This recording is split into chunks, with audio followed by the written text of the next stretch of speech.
Local বাসে যারা daily প্যাসেঞ্জারি করে তারা এই দুঃখটা বোঝে, মানে এই দুঃখ মানে কি, মানে খুবই কষ্ট, এই কষ্টটা তারা বোঝে। তো আমি কালকে বাসে যাচ্ছিলাম, তো বাসটা ওঠার পরে ভিড় হয়ে গেছে, মানে কি বলবো, আমার সামনে কয়েকজন এসে দাঁড়িয়েছিল, তো মানে গায়ের দিয়ে প্যাচ প্যাচে ঘামের গন্ধ বেরোচ্ছে। তো এটা তো ঠিক নেই, কিন্তু তাও আমি মানলাম ঠিক আছে, ঠিক নেই কিন্তু তাও আমি মানলাম ঠিক আছে।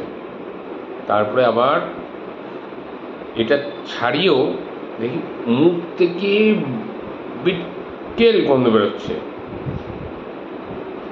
তো আমার কথা হলো, ভাই তোমরা বাসে উঠছো, বেসিক হাইজিন মেনটেন করা তো অন্তত দরকার। অন্তত ভাই যাদের মুখে অন্তত গন্ধ বেরোয় তারা একটু নর্মালি চুইংগাম ইউজ করতে পারো মাঝে মাঝে চাবানোর জন্য।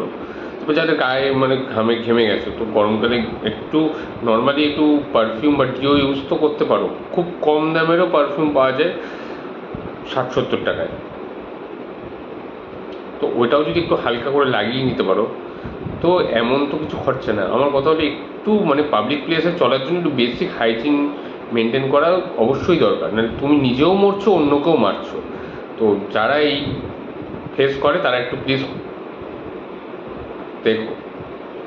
এটা নিয়ে কিছু মানে ভাবলাম বলবো না, কিন্তু বলতে বাধ্য হলাম, মানে অসহ্যকর পরিবেশ হয়ে যাচ্ছে চলাফেরা।